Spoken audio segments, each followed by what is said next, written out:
Bapa di sorga, inilah ungkapan hati kami pada saat kami beribadah datang kepada Tuhan. Kami rindu dan lebih lagi Tuhan menyenangkan hati-Mu, mengerti jalan-jalan Tuhan di dalam kehidupan kami, di mana kami masih diberi kesempatan menjalani hari-hari kami sampai pada hari ini Tuhan. Dan biarlah hidup kami boleh menjadi kehidupan yang berkenan kepada Tuhan. Ibadah kami, persembahan kami menjadi penyembahan yang menyenangkan hati-Mu. Kami sudah memuji Engkau ya Bapa, kiranya itu menyenangkan hati Bapa.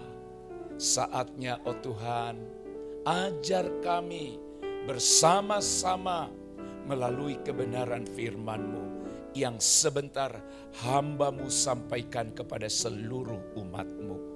Roh yang sama yaitu Roh Kudus menolong setiap kami. Dalam nama Yesus kami berdoa, kami sambut firman-Mu. Haleluya. Amin. Amin. Amin. Bapak, Ibu, Saudaraku sekalian yang terkasih di dalam Tuhan, setiap orang menginginkan persembahan atau ibadah yang kita laksanakan, yang kita lakukan berkenan di hati Tuhan. Setiap orang menginginkan itu. Dikala kita sedang beribadah, dikala kita sedang mempersembahkan sesuatu kepada Tuhan, maka kita rindukan supaya apa yang kita beri, baik melalui pujian penyembahan kita, ibadah kita maupun korban yang kita bawa kepadanya, berkenan di hati Tuhan. Itu sebabnya hari ini kita akan berbicara persembahan yang menyenangkan hati Tuhan. Persembahan yang menyenangkan hati Tuhan. Saudara sekalian, di dalam Alkitab kita menemukan adanya persembahan yang dilakukan oleh umat Tuhan. Persembahan itu menyenangkan hati Tuhan. Tetapi juga kita menemukan ada persembahan ibadah yang ditolak oleh Tuhan. Bersama-sama kita membuka firman Tuhan dari kitab Kejadian pasal 4. Ayat yang pertama sampai ayat yang ke-7.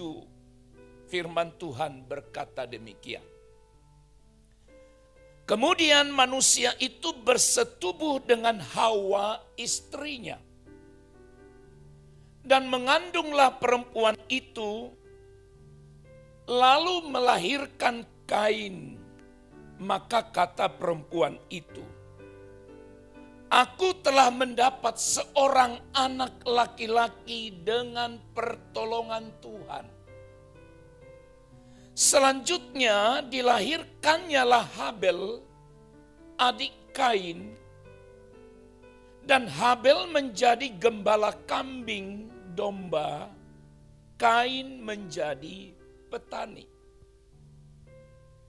Setelah beberapa waktu lamanya, maka Kain mempersembahkan sebagian dari hasil tanah itu kepada Tuhan sebagai korban persembahan.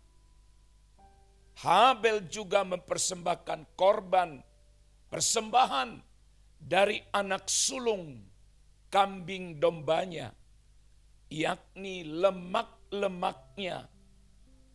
Maka Tuhan mengindahkan Habel dan korban persembahannya. Tetapi Kain dan korban persembahannya tidak diindahkannya. Lalu hati Kain menjadi sangat panas dan mukanya muram. Firman Tuhan kepada Kain, mengapa hatimu panas dan mukamu muram? apakah mukamu tidak akan berseri jika engkau berbuat baik?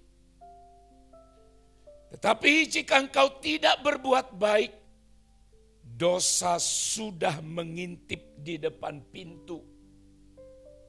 Ia sangat menggoda engkau, tetapi engkau harus berkuasa atasnya. Amin. Bapak, Ibu, Saudaraku yang terkasih di dalam Tuhan, kisah atau cerita tentang Kain dan Habel adalah sebuah kisah di dalam Alkitab yang sangat digemari, sangat disukai oleh banyak orang Kristen dari segi kisah. Anak-anak sekolah minggu pun hafal betul, tahu persis cerita ini.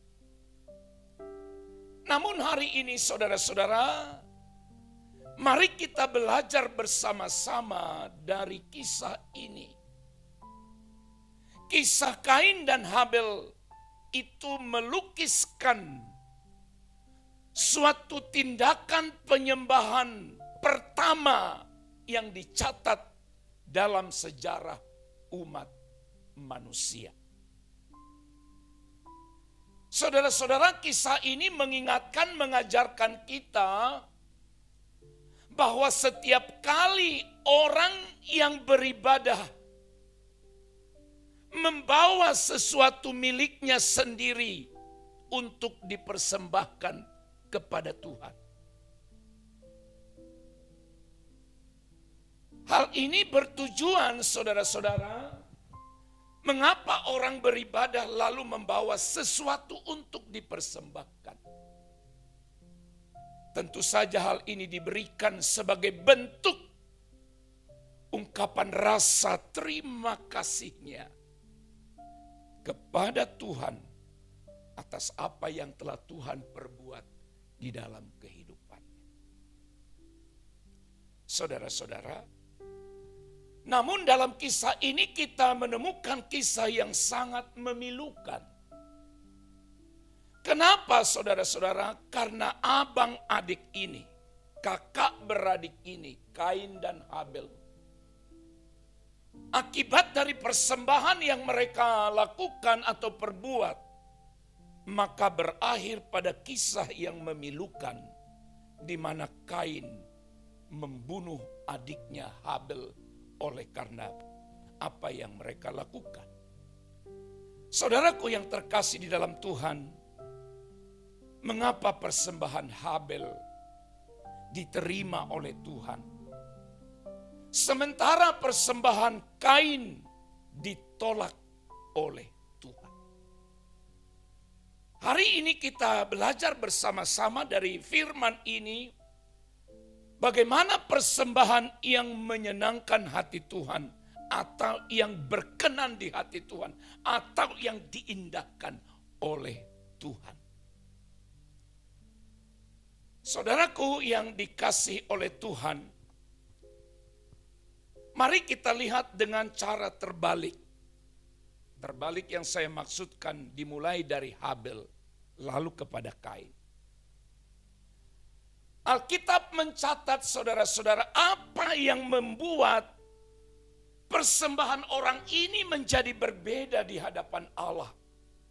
Persembahan Habel, Alkitab tadi berkata diindahkan oleh Tuhan, sedangkan persembahan Kain tidak diindahkan atau ditolak oleh Tuhan. Saudara, Habel dicatat oleh Alkitab, dia adalah seorang beriman. Habel seorang beriman. Ibrani pasal 11 ayat yang keempat, firman Tuhan berkata, karena iman Habel telah mempersembahkan kepada Allah korban yang lebih baik daripada korban Kain. Dengan jalan itu ia memperoleh kesaksian kepadanya bahwa ia benar. Karena Allah berkenan akan persembahannya itu. Dan karena iman, ia masih berbicara sesudah ia mati. Saudaraku yang dikasihi oleh Tuhan, Habel itu oleh Alkitab berkata seorang beriman. Saudara-saudara, apa artinya dia seorang beriman? Artinya apa yang dia lakukan, sebuah tindakan yang dia lakukan selalu didasarkan pada iman kepada Tuhan. Ada saja orang bisa menyebut dirinya sebagai orang percaya tapi tidak beriman. Habel membuktikan itu bahwa dalam seluruh kehidupannya, termasuk ketika dia mempersembahkan korban, didasarkan pada imannya kepada Allah. Beda halnya dengan Kain, saudara-saudara.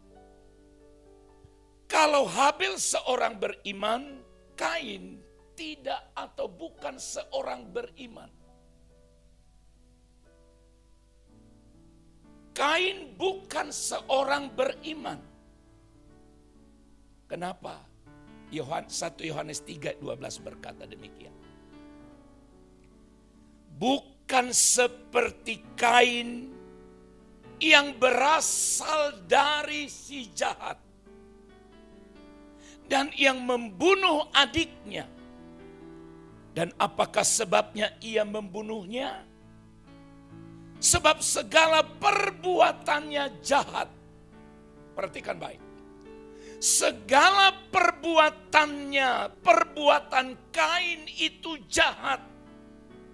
Dan perbuatan adiknya Habel itu benar. Nah, saudara-saudara, dari dua pribadi ini kita melihat cara hidup yang berbeda, sangat berbeda di hadapan Allah. Habel beriman, sedangkan Kain dia adalah seorang yang jahat atau berasal dari si jahat. Siapakah yang disebut si jahat itu? Siapa yang disebut si jahat? Alkitab berkata dalam Yohanes pasal 8 ayat yang ke-44. Iblislah yang menjadi bapamu. Dan kamu ingin melakukan keinginan-keinginan bapamu. Dengan kata lain, saudara-saudara, perbuatan yang jahat atau kalau seseorang selalu melakukan perbuatan tindakan yang jahat, dengar, itu berasal dari iblis. Iblislah bapamu. Dan Alkitab berkata ia adalah pembunuh manusia. Iblis itu datang hanya untuk membunuh dan membinasakan. Dan tidak hidup dalam kebenaran. Sebab di dalam dia tidak ada kebenaran. Apabila ia berkata dusta, ia berkata atas kehendaknya sendiri. Sebab ia adalah pendusta dan bapa segala dusta. Saudaraku yang dikasihi oleh Tuhan, memang tidak langsung menyebut bahwa Kain punya bapa, yaitu iblis. Tetapi dari perbuatannya, dari apa yang dia lakukan, itu menunjukkan kepada perbuatan yang selalu dilakukan oleh iblis, yang dikatakan pembunuh dan tidak hidup dalam kebenaran. Saudara-saudara, sebagai anak iblis, Kain tidak hidup dalam kebenaran. Orang yang tidak hidup dalam kebenaran itu iblis. Berasal dari iblis, anak dari iblis. Dan di dalam dia tidak ada kebenaran sesuai dengan apa yang disebut dalam Injil Yohanes pasal 8 tadi. Jadi saudaraku yang dikasih oleh Tuhan, persembahan Habel diterima oleh Tuhan, diindahkan oleh Tuhan karena Habel adalah seorang beriman. Sedangkan persembahan Kain ditolak karena ia bukan seorang beriman. Atau dengan kata lain, dia adalah seorang yang jahat. Lalu apa hubungannya dengan sebuah tindakan iman dalam persembahan itu? Sehingga karena Habel beriman, persembahannya diterima oleh Tuhan, sedangkan Kain tidak. Ibrani pasal 11 ayat 6 bagian A berkata demikian.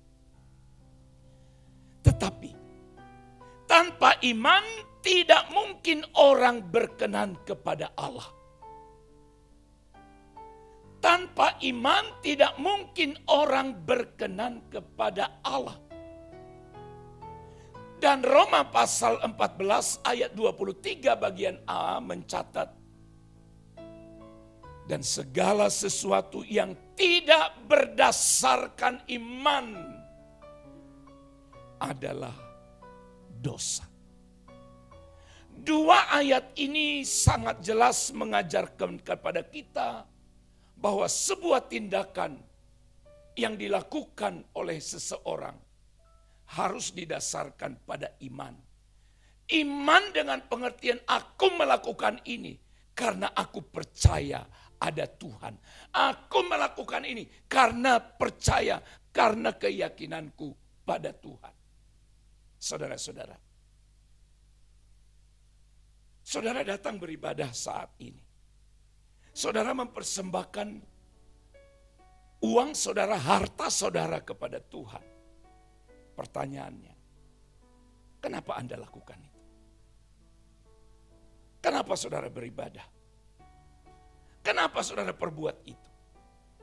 Ayat ini mengingatkan kita, kalau tidak didasarkan dengan iman, maka ibadah kita, persembahan kita tidak akan pernah diindahkan oleh Tuhan. Jadi saudara-saudara, setiap kita harus berkata, aku datang beribadah kepada Tuhan hari ini. Aku memberi kepada Tuhan hari ini. Karena aku tahu, aku percaya Dia ada.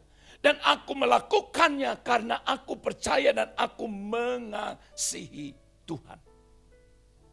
Itu yang mendasari Habel sehingga persembahannya dikenan oleh Tuhan. Sebab segala sesuatu yang kita lakukan tanpa atau kalau tidak berdasarkan iman, itu adalah dosa. Yang kedua, mengapa persembahan Habel itu diindahkan oleh Tuhan? Alasan yang pertama, karena Habel beriman. Penulis kitab Ibrani mencatat karena iman Habel mempersembahkan. Yang kedua,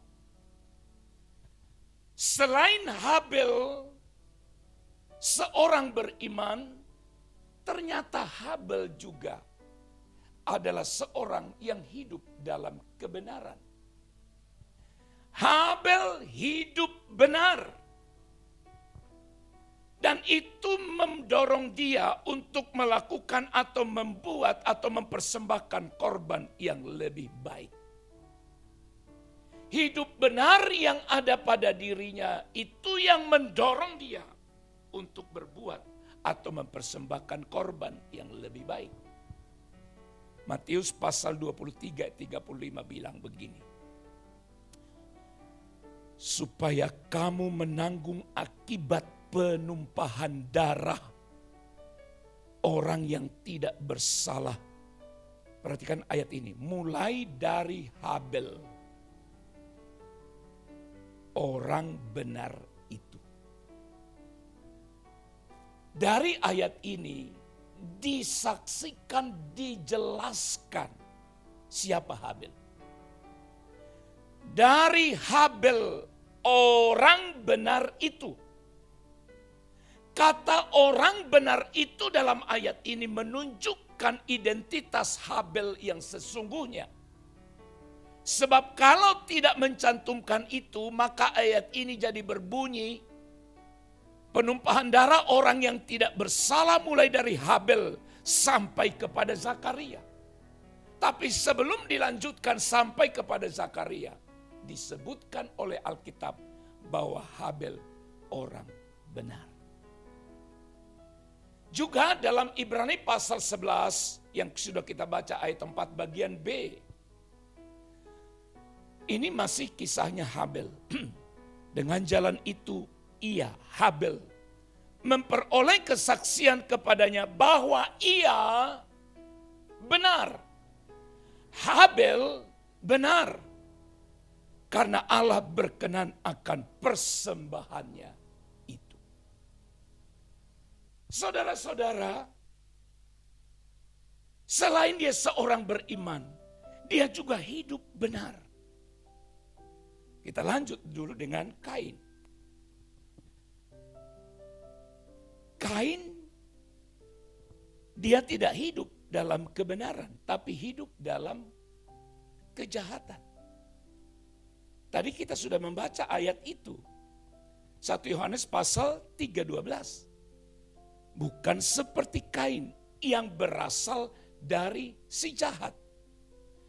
Kalau disebut berasal dari si jahat, berarti dapat dipastikan dia yang berasal dari si jahat, dipastikan dia hidup juga dalam kejahatan. Dan ayat ini saudara-saudara memberi penekanan di ayat berikut, sebab segala perbuatannya, segala perbuatan Kain jahat, sedangkan perbuatan adiknya Habel benar. Nah, dari ayat ini saudara-saudara, saya merumuskan sebuah kebenaran seperti ini. Cara hidup, pola hidup seseorang akan mempengaruhi ibadahnya. Pola hidup seseorang akan mempengaruhi apa yang dia beri, apa yang dia persembahkan pada Tuhan. Kalau orang itu benar, maka dia akan sungguh-sungguh beribadah dengan benar. Kalau orang itu benar, maka apa yang dia persembahkan juga akan menjadi sebuah persembahan yang benar di hadapan Tuhan. Sekali lagi saudara-saudara, garis bawahi ayat ini, sebab segala perbuatannya jahat. Dan sebelumnya ada pertanyaan di sana di ayat itu. Saudara ingat, pertanyaannya adalah, dan apakah sebabnya ia membunuhnya? Dan apakah sebabnya Kain membunuh Habel? Ada ayat itu. Nah, saudara perhatikan baik kalimat ini. Bukan karena Kain membunuh Habel, maka dikatakan ia jahat. Oke, simak. Bukan karena Kain membunuh Habel, maka dikatakan ia jahat. Melainkan karena ia jahatlah, maka ia membunuh Habel. Saudara bingung dengan pernyataan ini? Kalau saudara setengah sadar, setengah ngantuk, pasti bingung. Mungkin kita berkata, Kain itu menjadi seorang yang jahat karena dia bunuh adiknya. Memang tindakan dia membunuh adiknya itu perbuatan jahat. Tapi sebelum dia membunuh adiknya Habel, dia sudah hidup dalam kejahatan. Dengan kata lain saudara-saudara, kehidupannya yang jahat itulah yang akhirnya membuat dia untuk bertindak jahat, yaitu membunuh adiknya Habel. Di ayat yang ke-7, saudaraku sekalian, kitab Kejadian pasal 4 tadi, ada pertanyaan di ayat 7 itu. Apakah mukamu tidak akan berseri jika engkau berbuat baik? Kan dia marah kepada Tuhan. Alkitab tadi berkata mukanya muram, hatinya panas. Lalu Tuhan tanya, apakah mukamu tidak akan berseri kalau perbuatanmu baik?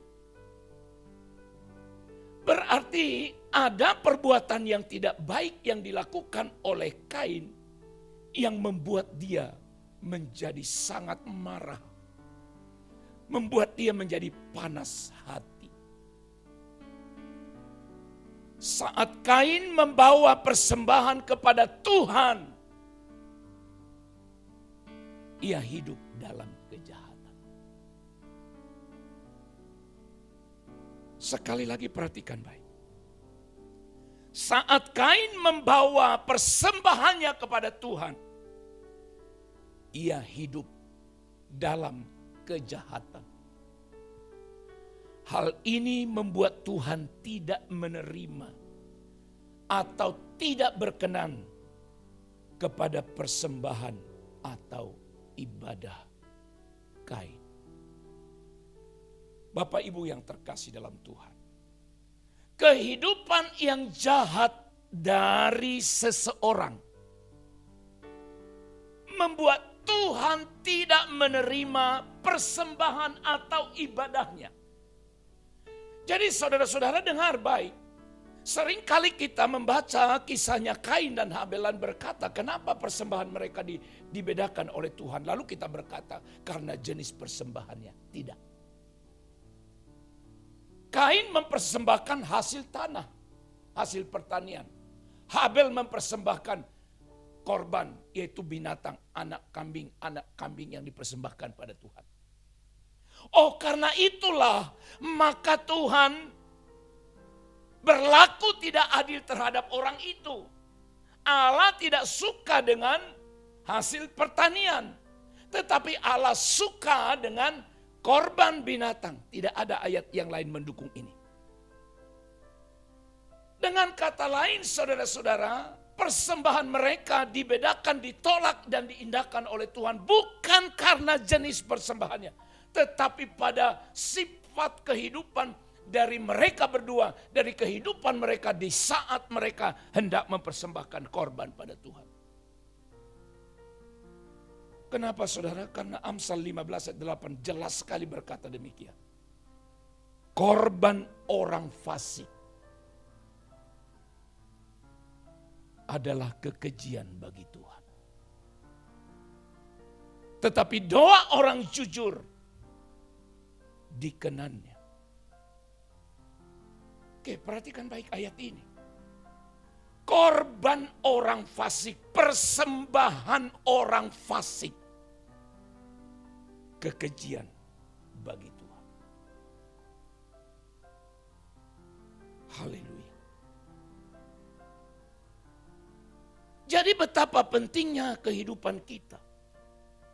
Betapa pentingnya bagaimana kita hidup dalam keseharian kita. Jangan pernah saudara mau sogok Tuhan atau pengaruhi Tuhan dan berkata, akan kubawa persembahan kepada Tuhan. Walaupun hari-harinya aku hidup dalam kejahatan, hidup dalam dosa.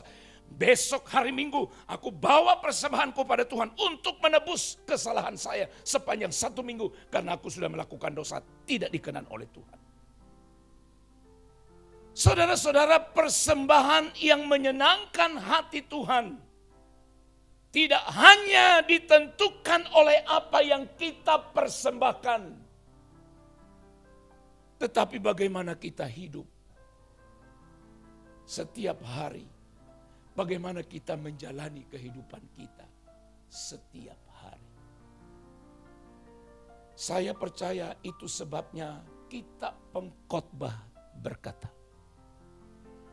jagalah langkahmu kalau engkau mau pergi ke rumah Tuhan. Jaga langkahmu, bukan langkah kaki ini saja yang dimaksud, tapi jaga kehidupan kita. Sebab kehidupan setiap hari adalah persembahan. Kehidupan setiap hari kita adalah ibadah kita pada Tuhan. Roma pasal 12 ayat pertama. Karena itu saudara-saudara, Paulus menasehatkan jemaat di Roma. Dengan tegas dia berkata, demi kemurahan Allah aku menasehatkan kamu. Simak baik-baik. Karena itu saudara-saudara, Paulus berkata kepada jemaat gereja di Roma, demi kemurahan Allah aku menasehatkan kamu. Apa nasihatnya? Supaya kamu mempersembahkan tubuhmu sebagai persembahan yang hidup, satu. Yang kudus, dua. Dan yang ketiga, yang berkenan kepada Allah. Perhatikan baik ayat ini. Titik 2. Saudara jangan baca langsung begitu saja, perhatikan tanda baca itu. Mempersembahkan tubuhmu sebagai persembahan yang hidup, yang kudus, dan yang berkenan kepada Allah. Apa saudara? Itu adalah ibadahmu yang sejati. Jadi jangan saudara merasa dengan saya datang di gereja beribadah, dengan saya mempersembahkan harta yang ada padaku, itu akan membuat Tuhan senang. Tetapi kita harus perhatikan bagaimana kehidupan keseharian kita di hadapan Tuhan. Saudara nanti baca di rumah kitab Amos. Dalam kitab Amos bangsa Israel ibadahnya pernah dikecam oleh Tuhan. Dan berkata, aku tidak suka dengan ibadahmu. Aku tidak suka dengan perayaanmu. Aku tidak suka dengan tari-tarianmu. Aku tidak suka dengan korban persembahanmu.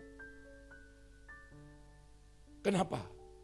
Lalu di ayat berikut dikatakan, tetapi biarlah keadilan bergulung-gulung seperti air.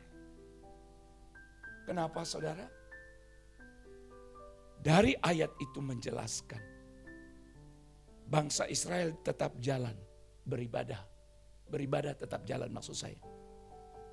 Tapi di luar sana mereka tetap hidup dalam dosa.